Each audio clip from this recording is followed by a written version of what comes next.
uh, in the TMCP studio. Um, Today I have a special guest, a good friend of mine, Cole Kelly. Cole is running for Alpine School District School Board. Cole, why in the hell do you want to do something like that? Right. I'm a school teacher. 25 years I've been in the Alpine School District working as a school teacher, and I'm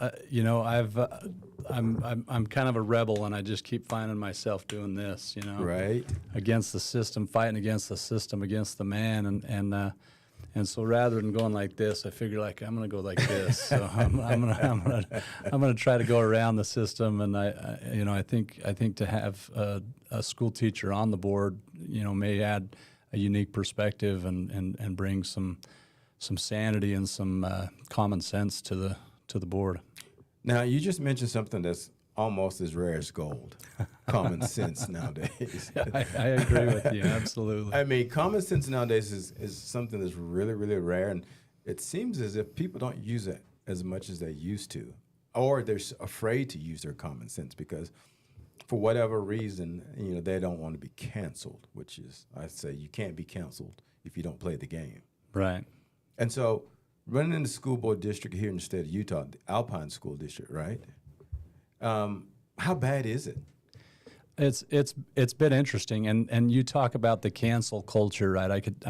I'll tell you a story. Just it's ridiculous, but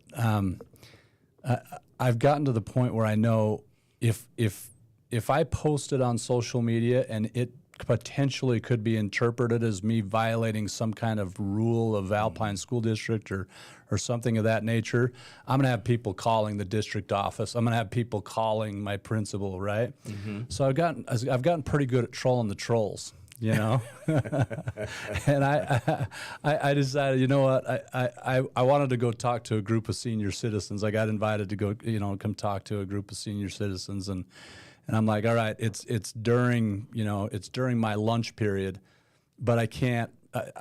I'm just going to take a half a day personal day. Okay, mm-hmm. I didn't even need a sub, and the reason why is because I had a prep period, my third period, and then my lunch period, and then I'm a wrestling coach, and so I have a wrestling class, mm-hmm. and so I called up my assistant coach. I said, hey, can you cover the class for me, fourth mm-hmm. period? And so I took a half a day personal day. No sub was needed for me, right?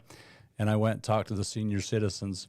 And I'm like, you watch, as soon as I post that I was talking to the senior citizens, somebody's going to call in, right? But I had talked to my principal, let him know, hey, here's what I'm doing, calling in a personal day, half a personal day, so you're aware of that. Sure enough, somebody's calling into the district. Oh, he missed school and trying to cancel, right? Mm-hmm. And it's just, I think the tattletales have grown up to be adults. So when things like that happens and it comes to your principal, does he say anything to you? He just let you know, hey, somebody did actually call and say blah blah, what we already knew. Yeah. Well, here's what happened, right?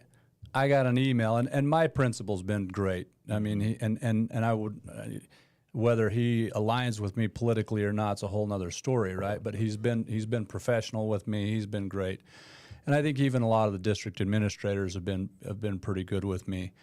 My opponent and her supporters, I'm not gonna say that they've been great, right. But. They're part of that cancel culture for sure, and they've certainly they certainly don't want to see me in the education system, right? But the way that this one happened, I got an email from my principal with a district administrator CC'd on it saying, hey, thanks for letting me know that you were going to be missing, and thanks for letting me know that you were taking a half a personal day, and hey, thanks for letting so that he was signaling now to that district administrator, hey, we've talked about this, we've got this covered. Basically, he was covering his ass. Right. CYA. Yeah. Yeah. I too deal with school boards on a different level. I deal with them from the state level for trying to get laws implemented with other groups to protect our children. Yeah. You mentioned a moment ago that you were the rebel, and that's what we freaking need are the rebels. Because here's the thing, we're supposed to be a conservative state, and yes, somebody said, I had a group of ladies on my show the other evening, and they had mentioned that school board district, school council, what do you call it? She said the school board are non-partisan. Right. Yeah, right. Yeah, right. And I told them this while they're sitting at this table. I said, look, you guys may say you're nonpartisan, but we all know it is not nonpartisan because it's absolute partisan. Even in a conservative state such as ours, they're pushing liberal ideology on our children. Something that happened in this election cycle is the Utah County Republican Party actually voted into policy that they were going to endorse school board candidates. Now, you don't run under a party affiliation as a school board, right, as a local school board. But the Utah County Republican Party said, hey, we're tired of people flying under the radar who are liberal people and getting voted under office because they're not really taking a stand on the issues. Then they get into office and they're implementing a lot of these liberal ideas that you're talking about. So they said, look, we're going to go through the process of allowing our delegates to vet these candidates. And if we get a candidate that gets 60% or better of the vote from our delegates in the seat that they're running in, we're going to endorse that candidate. And I was able to win the endorsement of the Utah County Republican Party. And so I'm endorsed by the Utah County Republican Party. My opponent in that process, there were about, I would say, 80 delegates voting that were in our seat. Mm-hmm. And she got 3 votes. One of those was hers. Really? Yeah. I guess that's a good thing. Well, it is a good thing, but those are 80 people who are paying attention, right? Right. So what we need is we need more people paying attention because those are 80 people who are engaged in the process, who vetted the candidates, who took the time to do cottage meetings, invited these, the candidates to their home, and they knew where we were at on the issues. So speaking of the issues, statewide, we're fighting this issue with pornography in our schools, SEL, CRT, those things that are actually crippling, that cripples a child more so than growing that child's intellect. CRT is something that teaches, my black child that your white child historically oppressed us. And, for me and those who know me and what I do, I say hell no. Right. I say hell no. And you're the guy that's against CRT, SEL, that kind of, right-leaning thinking. Because let's face it, a lot of the politics they're on the outside of the schools, they're trying to bring into the schools just to contaminate our children's brains. And I go back to the word you used earlier, rebel. See, and this is what we love. We love the rebel. Right. But the problem in Utah, everybody loves the rebel, but they don't speak out how much they love the rebel because they don't want to be called a racist or xenophobe or homophobe or transphobe and all the other phobias. I've gotten pretty good at playing this name game with the left. Because it's you remember, you're growing up and you're in, first grade and the kid calls you a name and you say, I know you are, but what am I? Right. I mean, it's almost what we've gotten to, right? I mean, it's like I said, the tattletales have grown up and the kids that, say, I know you are, but what am I? We've grown up too. Right. Right. And like my opponent, we had a debate and we'll probably get into that, but she called me an extremist, right? Like, all right, let's define extremist, right? Is it extremist to not want pornography in our schools? Because that's one of the issues that we're debating right now, right? Right. And they're trying to paint this as, To Kill a Mockingbird. And no, we dealt with that in the 80s, all right? We're okay with having To Kill a Mockingbird on the shelves of our libraries, all right? Just because it's a controversial topic, we can deal with controversial topics. We're not talking about controversial topics. We're talking about pornography. Exactly. One of the books that I brought up in our debate is a book that is describing characters sitting down watching child pornography and describing in detail what they're watching. right? And this is a book that's on the shelves at 2 high schools in Alpine School District, right? And there's others like it. So we're not talking about controversial subjects. We're not talking about Fahrenheit 451 here, and and the book burning of the 80s here. We're talking about pornography on the shelves of schools in our state. And Representative Ken Ivory has been working on this, and Ken and I became good friends. So when he's doing something, he sends it to me, and I'll post it and share it to my platforms. I'm beginning, before, working at the Capitol and trying to get new bills written and some other things that we do in my organization, I really didn't know how bad, and I'm the first one to concede, I really didn't know how bad it was, Cole, until he showed me some, I wouldn't even say it's literature. Right. Pornography is what he showed me. Correct. And I said, Ken, is this really in our school? He says, John, it's in our schools. He says, those illustrations that I showed you are in the schools as we speak. And he said to me, the thing is, they're under review, some of these books, but they still leave them on the shelves until they have done a review. What kind of mentality is that?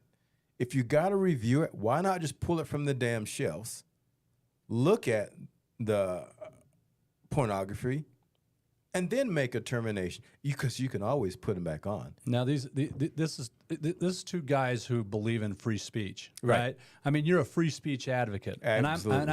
and I'm a free speech advocate, right? But we're not. This isn't free speech. All right. No. If you think that free speech is putting a Hustler magazine on a high school library shelves, you don't understand what free speech means. Right. Right. We're not talking about free speech. You have the right to produce whatever you want. You have the right to publish whatever you want. Right. Within some limits. Right. Child pornography, that's a whole nother story. Right. But I believe in free speech, and so do you. But what we're talking about here, and they want to make it a free speech issue. It's not. It's an age-appropriate issue. We know enough about the teenage brain. We know enough about the child brain and the development of that brain to know that if we start to expose young children to some of this material at an early age, it's going to cause serious psychological damage and potentially even addict them to some of this material, and their brains aren't ready to process the information yet. So our goal, what are laws for? Why do we have laws? It's to protect the most vulnerable in our society, and our kids are our most vulnerable in society. And it's kind of funny or ironic that you have to be 18 years old to perform in porn. Right. But you don't have to be 18-year-olds to watch it. Well, at least in our schools right now. Exactly. And you mentioned the word watch. Okay. The brain is amazing, and what the brain can conjure up, right? How many times have you read a book and then watched the movie, and then you're like, oh, the book's so much better than the movie, right? Exactly. Well, because your brain really filled in a lot of the details and created the scenario for you. When you're reading literature and you're reading pornography, it's as dangerous, if not more dangerous, than even watching pornography, because your brain fills in those details as you're reading about this sexual encounter. And and I call it a etching in the brain when it comes to pornography, because it recalls it over and over and over and over again. And the thing is, in this fight, you get people, adults who want to push these books. They think, basically, I don't care what you do in your home if you're an adult. I don't care. But this isn't about what you were doing in your home as an adult. It's about what's been done in our schools to our children as minors. Right. And they try to get us conflicted. Well, they don't conflict me because I'm not going to change my stance on it. Right. This has nothing to do with pornography 18 and above. Right. And this is where they try to get us lost and call us book banners. No, it's called parents. That's what we're called, parents. And the school board's job is to protect our children for the 6 to 8 hours that they are in the custody of the school district. We're the adults in the room. You're exactly right. Right. We have to trust you. Now, those out there that are listening to us, and if they don't get this, it's about when we send our kids to you for 6 to 8 hours a day, we trust that you would have, at that, in those 8 hours, our children are in your best interest. Right. And you're sending them to us to teach arithmetic, to teach reading, to teach writing. I teach financial literacy. My goal is to help kids make better financial decisions, right? Right.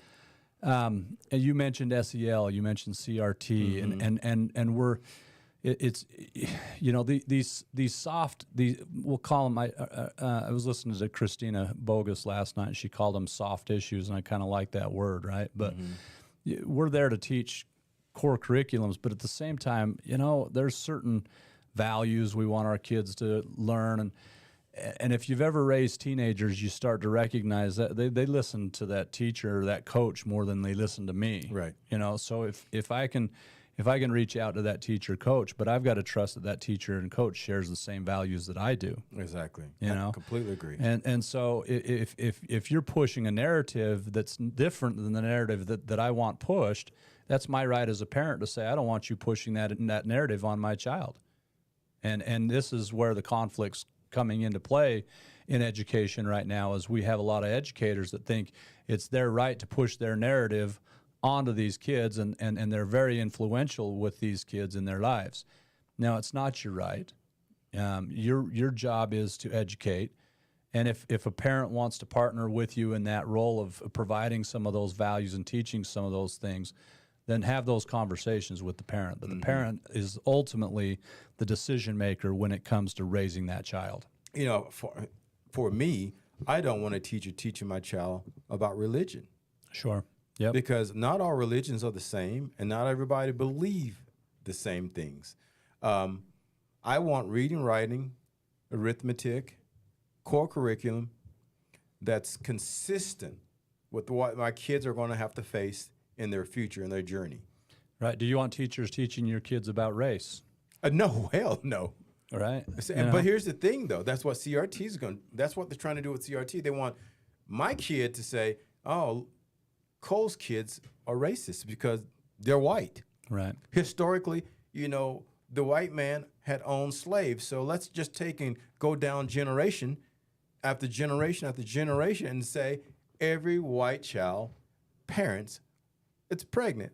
I'm pregnant. Good Lord. Prejudice. Yeah. But think about it, though. You think about one thing. We're never going to get over this as long as our kids are taught your son's white or daughter's white and mine are black. So this is a little bit of my background, and I served a 2-year LDS mission, went to South Africa, was in Cape Town, South Africa, and I was there when Nelson Mandela was running to be the first black president of South Africa, right? And I saw racism. I saw what racism is, and it was ugly. I mean, it was ugly. I sat in the home of a white South African that described to me how to kill a black man and get away with it, you know?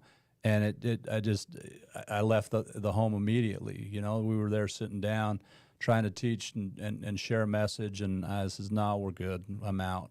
And we leave. And I've seen culturally, you know, some of the ills of that. I kind of feel like, you know, the time that I was in South Africa was very similar to, you know, the civil rights movement in the 70s here in America, and it was a unique experience. Now, that's not to say now that because of those 2 years that I'm a race expert, but I've seen racism firsthand, right? And I've seen it culturally, and yeah, there's racism that exists, but what we're calling systematic racism, you know, we're trying to give any kid the greatest opportunity they have, and this country provides that. You know, it doesn't matter who you are. If you want to succeed in this country, you can. And the thing is, you know, I grew up in the South, the other country. Sure. Yeah. I grew up in the South, and I've seen racism. I've experienced it firsthand. As a matter of fact, when I moved to Idaho, I've experienced racism. I mean, blatant racism, you know. But the thing is, that will never go away. You know, if we keep teaching Sure. our kids about why we should hate each other rather than why we should love each other, and that shouldn't be because of the color of their skin. You should love each other because you're human beings. You're Right. mankind. You know, and so this is what we got to get out of our school: the separation, the things that make us divisive. Right.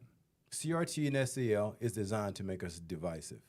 You know, They're dividing on race. They're dividing on sexual orientation. They're dividing on interest. financial status. Right. You know, you're Correct. poor, we're wealthy. The 1%. Yeah. Let me ask you something. I'm gonna change the topic real quick. What's your thoughts on school choice? I think it's important. I think it's necessary. I'm a capitalist, and I believe in the capitalist system, right? And if we have more competition in education, and this is part of the problem in Utah, is that the public education system dominates how we educate our kids in Utah. School choice, the voucher system that got shot down in Utah, I don't know how many years ago, but what that does is it says, hey, if you can do a better job with my dollars of educating my kid, why would we resist that? You know, and so yeah, I'm a huge advocate of that. And school teachers like to think that threatens them. No, it doesn't threaten you, because you know what may end up happening as a result of this? You may end up getting paid more because the competition to find great teachers increases because you've got schools fighting over who wants the best teachers. Right. And when that happens, supply and demand, if you're a great teacher, you're going to get paid more.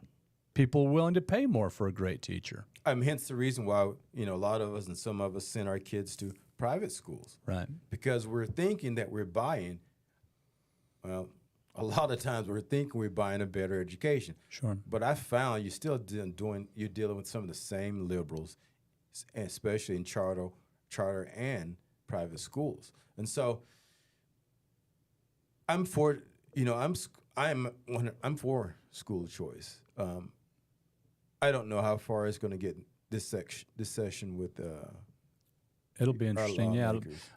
I've got a lot of people that are coming up to me, and because I'm a conservative, there's a lot of conservatives out there right now that are making choices to homeschool their kids.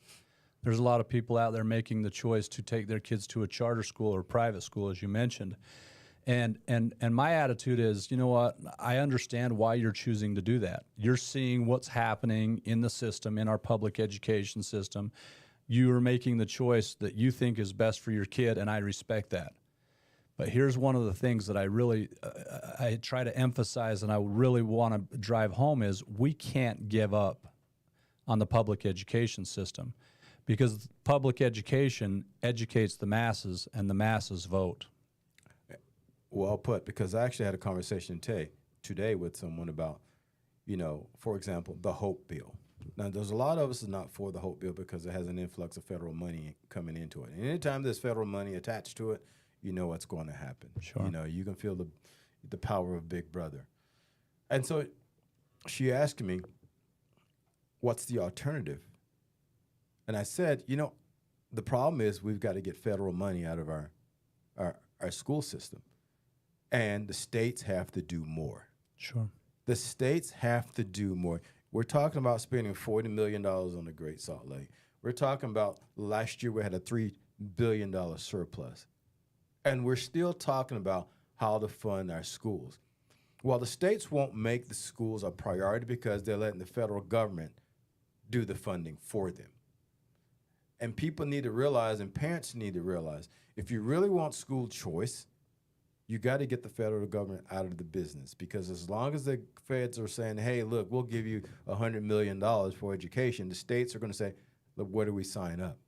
And then when you sign up, you just basically sign away to a lot of liberal ideology, which is ran by the federal government right now as we see it.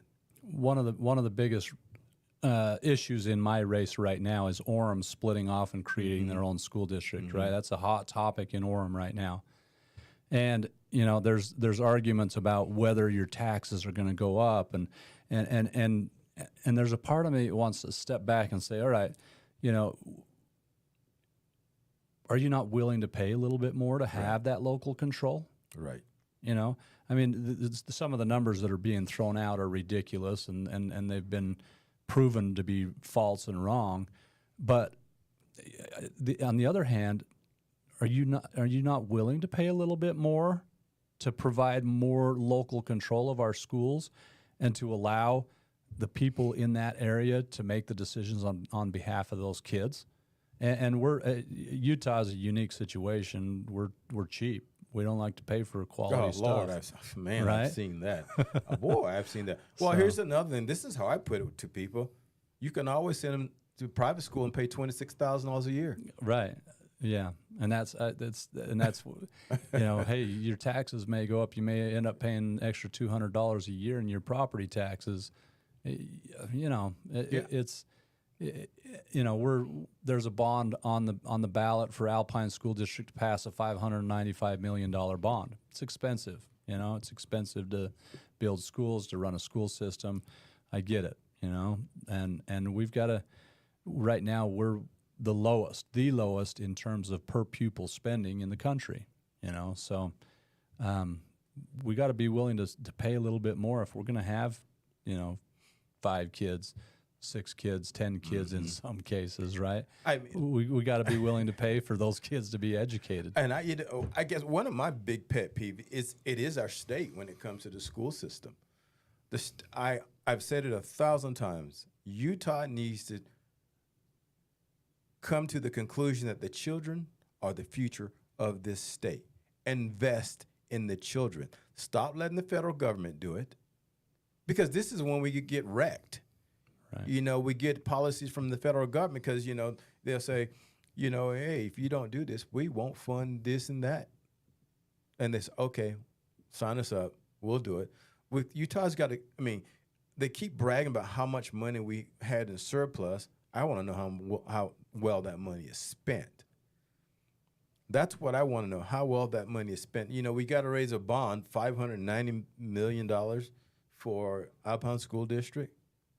And that would have taken care of 3, 4, 5 school districts, at least 2 or 3. Or you don't want to use all $3 billion. Use $1.5 billion for the schools. Figure out how to do this, Utah, because you're supposed to be the most conservative state right now, but it's just not in the schools. Right. And you know, back to when people say partisan, nonpartisan in the school district, I disagree. The minute you take federal money, you're now in the partisan game. And who controls the money at any set point controls the curriculum. I mentioned I've been a school teacher for 25 years. I've fought against my teachers union for 25 years. Tell me the NEA is not political. Absolutely. Right? Tell me the UEA is not political. And go to the NEA's website. Go look what they stand for. You know, go look what they're advocating for. And it's their values don't line up with our values. Then you got the National School Board Association. The National School Board, my incumbent in my race keeps getting up and says, hey, the National School Board Association trained me to be a board member, and I've been able to spend 4 years being a board member under the training of the National School Board Association. That's the same National School Board Association that went to the Department of Justice and asked them to start looking into and investigating parents who were showing up at board meetings and calling them domestic terrorists. Yeah. You know, so yeah, these national organizations are extremely political, and they're an arm of the Democratic Party. So to say that the education's not political, the teachers union is the most political. Savvy. I don't know if savvy is the right word, but in terms of power, conniving. They have. Yeah, absolutely. They're the most conniving. They have tremendous power, and not just in education. That's why I wish a lot of candidates say, stop saying nonpartisan. Now, right, the school board is supposed to be nonpartisan in its practice. We all know that's not true. And this is the problem with a lot of things going on in our state. We all want to be nice and not call things out for what they really, really are. I dare say when people call things out the way it should be told, you'll catch more. I won't say that, but you'll catch more. I don't not. I almost said something else again. You'll get more attention Sure.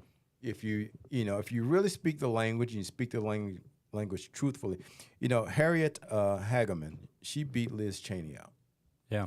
Now, I was at a donors event a few weeks ago, and she was there. And there's about 9 people they invited to this gathering. I don't know why I was there, actually. I don't know why they invited me, but I was there. So now, I'm not a fan of politics, of politicians, I should say. The woman spoke very candid, very candid. She was saying things that Republicans would not normally say, like, for example, election integrity. She would say, I believe there's something happened in the elections, whereas Republicans and the people of Utah don't want to hear that language. Right. They don't want to hear that language. And that's what I love about Cole Kelly.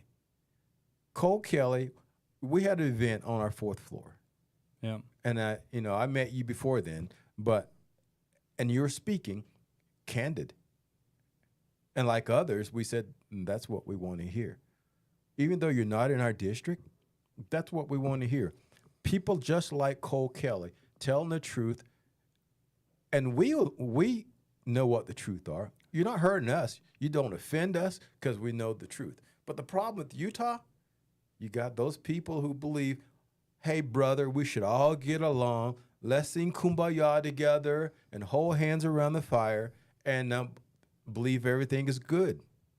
That's and I appreciate you saying that.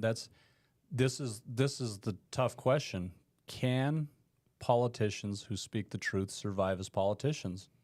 And I don't know. We saw it with Donald Trump for 4 years. Guy didn't pull punches. He said what he thought, right? And he didn't come from a political background. He came from a business background. He said what he thought. A lot of people didn't like what he thought. And, whether he got voted out of office or another, that's another story, right? Right. And I'm with you on that issue. You look at Pennsylvania, we can go down the list, but You look at Utah and Mike Lee. yeah, right. I mean, Mike Lee should be up by 20 points or more. Mm-hmm. But yeah, we had a debate the other night I was gonna get to that in my too. race, and I Who are you debating again? Ada Wilson is Who? the incumbent in my race. Ada Wilson. Ada Wilson? Yeah. That's with an A? ADA. Yeah. Wilson? Yeah. Okay. Yeah. She's the incumbent that doesn't need to be there any longer? That is correct. Okay, I got you. Yeah.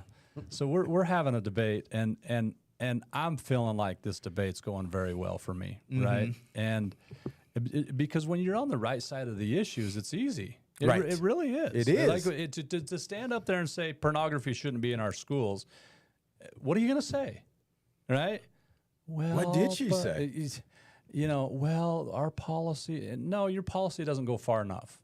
Okay, and she tried to justify the policy in Alpine School District, and no, it doesn't go far enough. And that's, you and I know that. Get those books off the shelf, period, and make sure that it's in policy that when those books are on our shelves, they get taken off our shelves. It's really quite simple, but it's hard to argue when we're on the right side of the issue, right? But in that debate,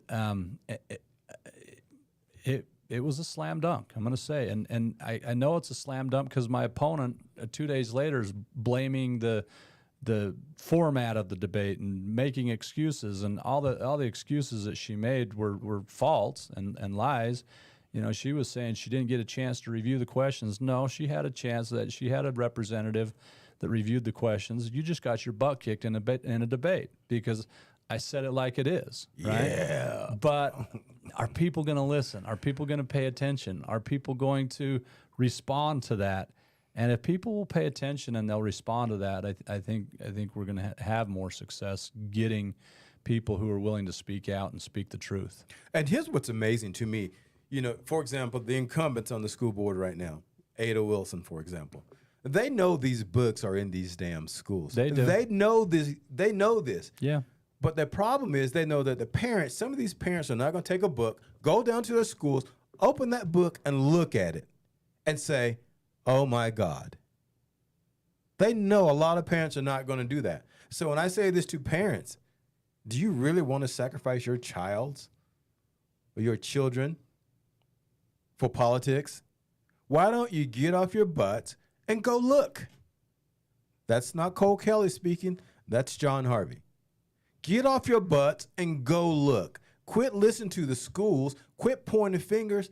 Hey, just go look yourself. This is like I said, this isn't Harry Potter. We're not Right. we're not trying to take Harry Potter off the shelves, folks. Okay. I've never seen Harry Potter with a man's head between their legs. Right, and there's lists, and I'll text you the list. Right, go check out one of the books that's on this list, and go read that book. We had a parent that showed up at a board meeting the other night, and she said, I was hearing this debate going on. I was thinking, oh no, more self-righteous people who are, these people who are really religious people worried about what's on the shelves of, and she said, and I'm like, all right, I'm gonna look into this. And she said, and I went and read a couple of these books, and I'm here to tell you, I'm no right-wing religious fanatic, but these books are foul and they need to be off of our shelves. Okay. Amen. And it's like, folks, just go pick up a book and read it. Okay. We're not talking about Harry Potter here.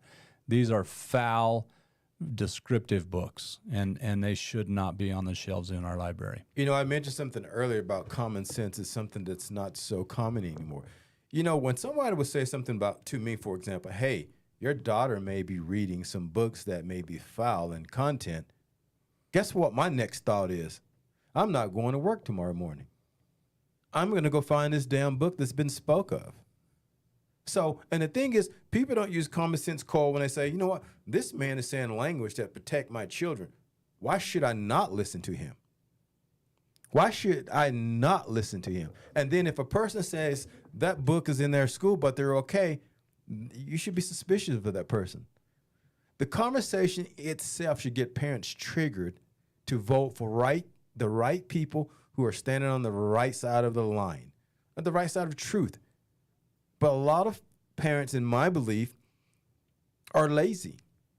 They'll take the word of the incumbent more so than somebody that's, running for the incumbent's seat. They're saying, this is how they justify. Oh, he's just running for office. She's already in office and she's in power. She knows what she's talking about. Right. Yeah, she does know what she's talking about. And she's talking about it kind of deceitfully. Yeah, I'm gonna put my head in the sand and pretend like this doesn't exist, right? That's a lot of that going on in the state, Cole. Yeah, I'm gonna put my head in the sand and pretend like CRT doesn't exist, not in our school system, not in our not with our faculty. No, because we're only white people here, so we can't have CRT because we're not prejudiced. I've always said this about Utah. Utah is always happy to show you how prejudiced they are not. Right. And this is why we have the problem. It's not about racism. It's about somebody calls you a racist because you're a Caucasian. You're damn well about to say something, to the counter. Fight. Right. I mean, that's what I believe in. Now, Ada Wilson, how long has she been sitting in the seat? She's been there. It's 4 years.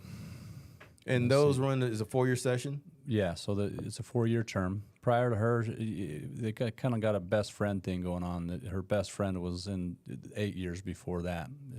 I think it might have been more, but she was in for quite some time. So the debate. So how's it going on the campaign trail? Is it going pretty good? Are you finding yourself collecting? When I'm able to get out and knock on doors, I have a tremendous amount of success, and that's just it, right? When you get out and you get your message out, it's just, man, am I doing the job of getting that message out? You've only got so many hours in a day. You can only knock on doors and find people at home. So I'm trying to get that message out, and that's why I appreciate, you allowing me to come here and share that message. Those listening out there is, hey, share this podcast and let people know, hey, if you live in the Mountain View cluster, or you live in West Orem Vineyard area, you've got to let your friends know that this guy who is a real conservative, who is looking out for our kids, worked in the education system for 25 years, is running for office. We need him in there to protect our kids. And I simply say, those out there that are listening right now, form an army. Get Absolutely. some friends. Look, Cole's not just running for, the school district chair. He's actually running for your children. Because these guys are the guardians. They are the true guardians. And you have to look at it that way, because if you don't, you'll get what the problems we're having right now. People who want to manipulate your child to be part of a new wave of pedophilia, as far as I'm concerned, or CRT or SEL, your child will become a victim more so than mine. Because mine is already a victim. Making you weak is supposed to make my race stronger. That's not the way it's supposed to go, people. Get off your asses and support this man. I like Cole Kelly and love what he stands for, or he wouldn't be sitting here. I appreciate that. I don't bring people in here. And all of you that are out there that listen to me and know me when I'm speaking, I'm quite candid. I don't give a damn what everybody else say. I just want the truth. And if you stay on the right side of the truth, and somebody's telling you your children ought to be in jeopardy, you need to listen. You need to listen. If someone's telling you your kids are not in jeopardy, and someone is telling you your kids is in jeopardy, I'm going for the one who's telling me my child is in jeopardy. In our debate, the incumbent stands up and says, I know many of the teachers in Alpine School District, and I don't think there are teachers in Alpine School District that are trying to push a narrative onto our kids. And I got a chance to respond. I'm grateful I got a chance to respond to that, right? Mm-hmm. Because I got up and I said, did you miss that video that went viral of a teacher at Lehigh High School who was, did you miss that video? That one that went viral that was calling parents stupid? Your parents are stupid, right? Trump is stupid, and if you don't believe this, then you're stupid. And did you not see that viral video of that teacher? Everybody saw that, right? And you know what's crazy about that? What's that? She had gotten away with that for years. The only reason she got fired this time is because it went viral. And some girl was smart enough in the classroom to videotape it, or kid, I can't remember if it was a male or female, but some kid was smart enough to say, this woman is crazy. Right. What about the guy in California that says, parents, guess right, that's right, we are trying to indoctrinate your children. And he was a gay teacher. I say that because literally he was a gay teacher, not because I have something against a teacher being gay. Sure. As long as they're teaching the doctrine, the education and the curriculum, I got no problem with you. But when you start teaching our kids some stuff that going to piss me off, not with just my kids, any kids, I'm going to get pissed. And, and that's the problem with the parents. They assume it's not happening in our school. Well, when you're assuming it's not happening in your school, you've already let down your guard. Sure. Yeah. And that was one example of somebody who got caught doing it. Exactly. Right? And so to pretend like, and look, these are my peers. I work with them every day. I've got, I love the school that I teach at.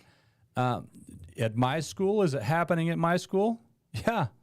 I could give you the names of 2 or 3 that are doing it. And this is Alpine School District? This is American Fork High School. American Fork High School, parents. Right? And so, don't pretend like, no, that's not happening at my school.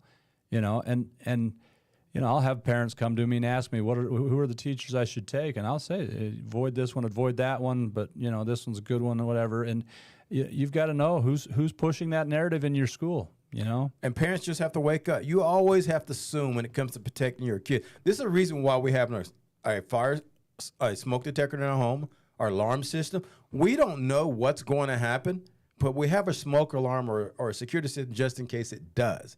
So when the alarm is going off, your kids might be in jeopardy of some pedophilia or some content that we as parents don't agree on, you got to wake up and listen. Instead of going to the golf course, go down to your schools. Instead of going to the gym, go down to your schools during the day. Hey, if you're staying at home at mom, go to your school every once in a while. See what your kids are actually learning. Sit in your classroom, because Utah is a hot spot right now for CRT, SEL, DOJ, and books in the school. Cole, I want to thank you for being here, buddy. I appreciate you having me on. I love having you on, and maybe in the next week or so we can try to get you back in here again. I've been off the air for a while, but this is something new, the video stuff. I'm still on Podbean, so a lot of people will hear you there. Facebook, YouTube, I'm on. I'm trying to get to Rumble. But my audience, I want you to hear Cole Kelly one last time. Cole, how did they get in touch with you? Right now, my website, mrcolekelly.com. It's MRCOLEKELLEY. I've got my phone number on there. I've got my email address on there. Feel free to reach out. I'd love to hear from you. But yeah, I think right now that's probably the best place. I've got some videos on there. One of the things, they're trying to paint me as an anti-teacher candidate. I'm a school teacher myself. I've got like ideas of how we can increase pay for teachers that are really actually pretty good ideas, but we can't think outside that box and that narrow vision, right? I've got 5 videos on there of how can we pay teachers more? What are different things we can do to pay teachers more money? You know, there are teachers out there with a little bit of an entrepreneurial spirit, and it's like, partner with those teachers. Why doesn't the school partner with that teacher, publish their curriculum, and share the profits with them? You know. Well, Cole, you know what? Hey, ladies and gentlemen, boys and girls, that's right. I said it because I only believe in 2 genders. Look us up on the modernconservativepodcast.com. You can find me on YouTube at Jonathan Harvey. You can find me on, YouTube at the Modern Conservative Podcast, YouTube, Jonathan Harvey, and I'm on 45 other audio platforms such as iHeartRadio, Apple, and so many others. Spotify. Yeah. So look us up. And I want to end this show by saying thank you for joining us. And my name is Jonathan Harvey, and I am the host of the Modern Conservative Podcast.